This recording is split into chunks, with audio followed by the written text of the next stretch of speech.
বন্ধুসকল, চীন হ'ল এখন প্ৰযুক্তিবিদ্যাৰ দিশত আগবঢ়া দেশ। আপুনি জানেনে এই চীনা মানুহে কি কি খাদ্য খায়?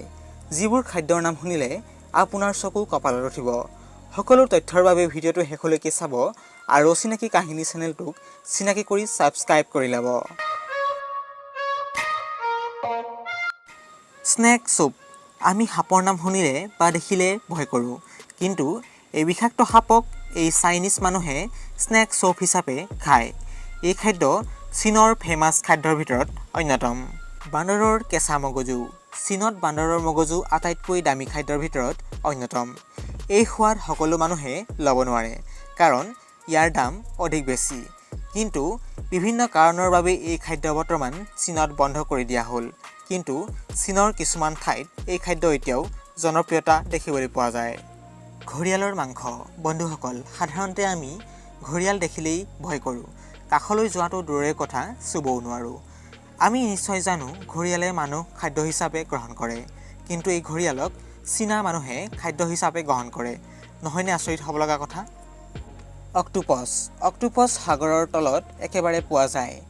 চাইনিজ মানুহে ইয়াক গৰম পানীত উতলাই খাদ্য হিচাপে গ্ৰহণ কৰে, আৰু ইয়াৰ উপৰিও কেতিয়াবা জীয়াই খাদ্য হিচাপে অক্টোপাছক গ্ৰহণ কৰা দেখিবলৈ পোৱা যায়।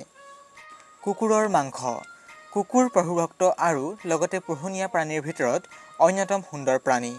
কিন্তু এই চীনা মানুহে পোহনীয়া কুকুৰটোকো খাবলৈ এৰি নিদিয়ে। নাক, কাণ, জিভা, ছাল ইত্যাদি সকলো চীনা মানুহে প্ৰিয় খাদ্য হিচাপে গ্ৰহণ কৰে। বিচ্ছু। আমি নিশ্চয় জানো বিচ্ছু বিষাক্ত প্ৰাণীৰ ভিতৰত অন্যতম। কিন্তু এই বিষাক্ত প্ৰাণীক চীনা মানুহে কেনেকৈ খায়? নহয়নে আচৰিত হ'ব লগা কথা? চাইনাৰ মানুহে কয়, যেতিয়া বিচ্ছুক তেলত ফ্ৰাই কৰা হয়, তেতিয়া বিচ্ছুৰ শৰীৰত থকা জাহাৰ নাইকিয়া হৈ যায়। নিগনিৰ মাংস। বন্ধুসকল, চাইনাৰ মানুহে নিগনিটোকো এৰি নিদিয়ে।